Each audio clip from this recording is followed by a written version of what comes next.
نن چې امت خپل پیغمبر نه ده خبر وجه دا ده چې موږ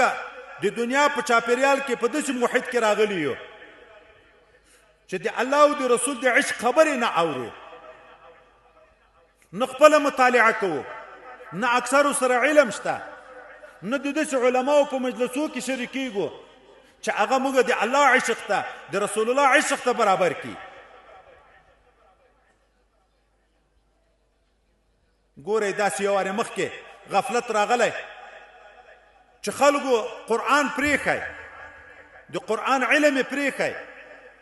خلکو د پیغمبر علیه السلام د نبوت ختمېدن فکر ورسره پیدا شو خلکو فلسفې ته رجوع وکړه نوې انبیاو دعوې د نبوت وکړه غلام محمد کیداني دغو خلکو یغه طرف ته رجوع وکړه دیني مدارس وتړل شوه د علم تعلق ختم شو د باطن د صفایي کار چې د نبی علیه السلام د نبوت یو حصه ده هغه کارونه ختم شو اخلاص عشق محبت سلسله لاړه خدای متعال حضرت مجدد الفسانی قدس الله سره دا راوست دنیا ته زر کاله چې د نبی علیه السلام د زندگی تیر شو او دین نبی علیه السلام خدای پاک په هرو سلو کلو مجدد پیدا کوي چې هغه دین کې کوم شیان زاړه شوي چې بیرته را ژوندي کړي حضرت مجدد صاحب څو کاره وکړه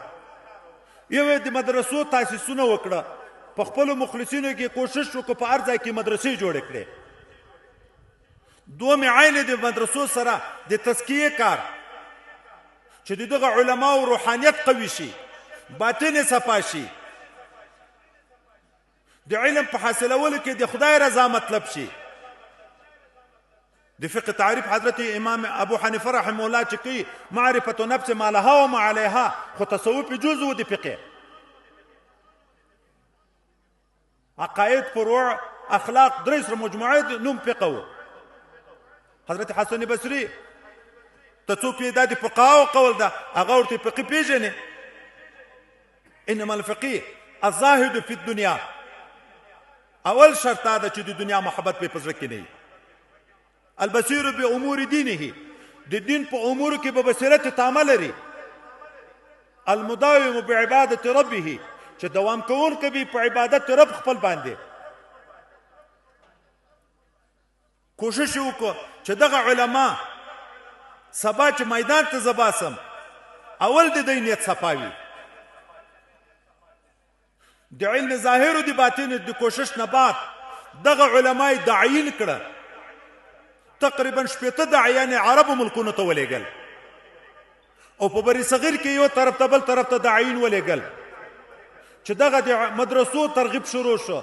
د خانقاو ترغیب شروع شو د ختم نبوت دعوه شروع شو دا پیغامونه خلکو ته ورسول الله هغه غلطه مفکوره د خلکو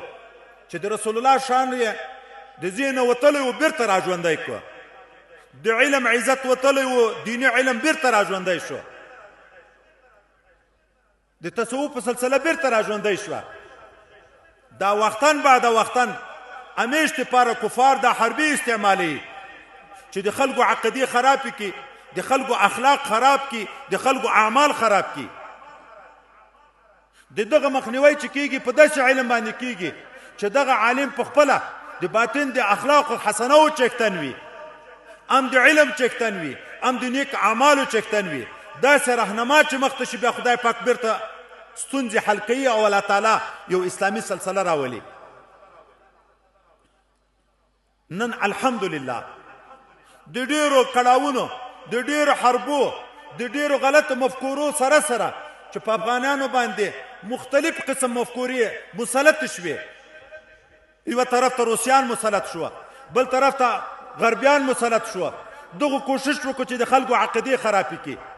دغه کوشش وکړو چې د خلکو اخلاق خراب کړي فیسبوکونه تلویزیونونه هر شی ورته عام کړه اعمال ور خراب کړه شراب خوري په کاره شروع شوه اعمال لاړ برباد شو عقیدې ختم کړي خو خدای پاک د هغه مخلصو مسلمانانو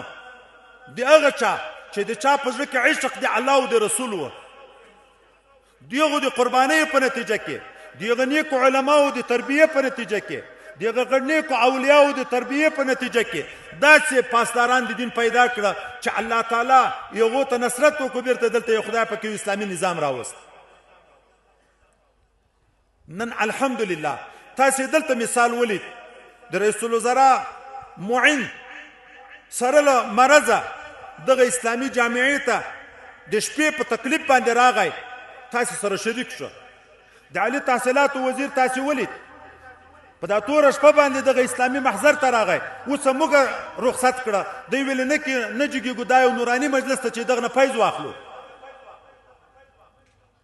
حضرت امیر المؤمنین صاحب حفظه الله هغه خدای پاک دې دغسې یو قوي مجدد کې تاسې فکر وکړئ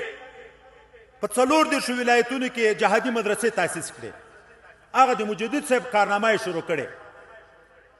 او په بیانونو کې ترغیب ورکوي ټولو مجاهدینو ټولو مسلمانانو ته چې د نیکو شرعي په شرع درستو اولیاو سره بیعتونه وکړي چې اخلاق مو برابر شي. د اعمالو د اصلاح لپاره امر بالمعروف ورسره مقرر کړی دعوت و ارشاد سلسلې ورسره مقررې کړي دي. الله دې دغه نظام ته غیبي نصرت ورکړي الله دې واقعي قوت ورته نصیب کړي. نن الحمدلله ډېر د خوشحالۍ ځای ده خو دغه نعمت باید موږ تاسې شکر وکړو. مخکې مې ویلې لئن شکرتم لازیدنکم که موږ د دغو علماو شکر ادا کړو د دغو سره محبت وکړو د دغو سره اخلاص وکړو خدای پاک به د دغه نه موږ ته زائد نعمت راکوي چې د رسول الله صلی الله علیه وسلم محبت به نصیب کیږي.